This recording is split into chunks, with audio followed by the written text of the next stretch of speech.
We're now into 3 days into the cleanup after a Sunday night storm, and here in northern Michigan, Glen Arbor, one of the hardest hit areas. 7-4's Alyssa Heron is live in Leelanau County to show us how the area and roads are looking right now. Good morning, Alyssa.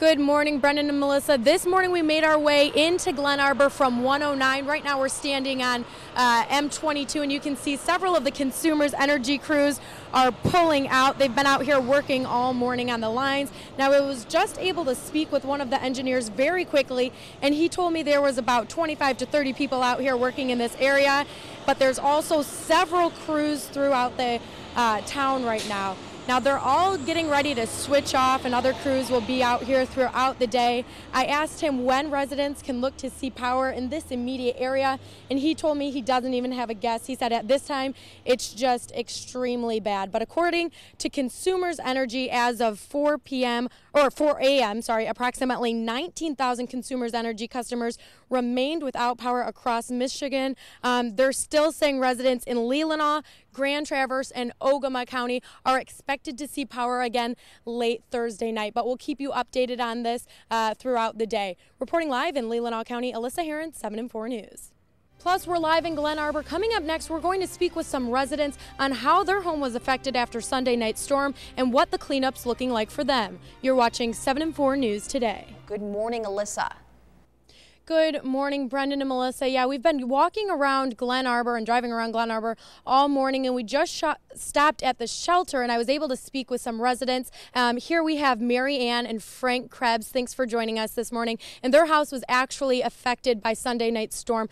So, Mary Ann, I'm going to have you just tell me, were you guys home when this happened, and what happened? Actually, I was in the bedroom.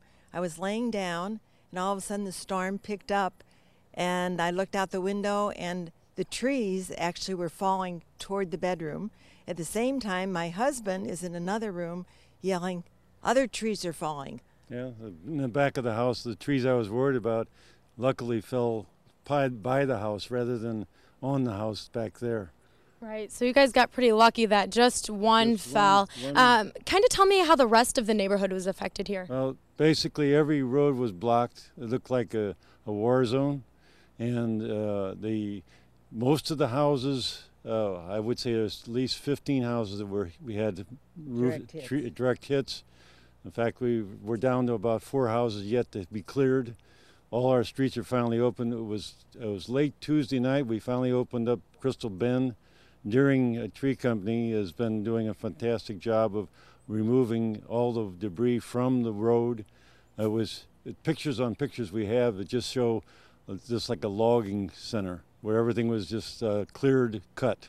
Right, and Mary Ann, now I found you guys in the shelter this morning. Kind of just tell me about the community support and how helpful that's been. Well, it's been fantastic because there's so many people who are camping in the park area who had to be immediately removed, and they had no place to go. We couldn't go in or out of Glen Arbor. All the roads were blocked. The wires are still down in many areas. So that was very important. Red Cross came in, the community has provided, local restaurants have provided food. And thankfully we've had a couple places that have generators that could at least provide sources. Otherwise, the majority have no water, no electricity. So that's great to be able to go, at least to the town center.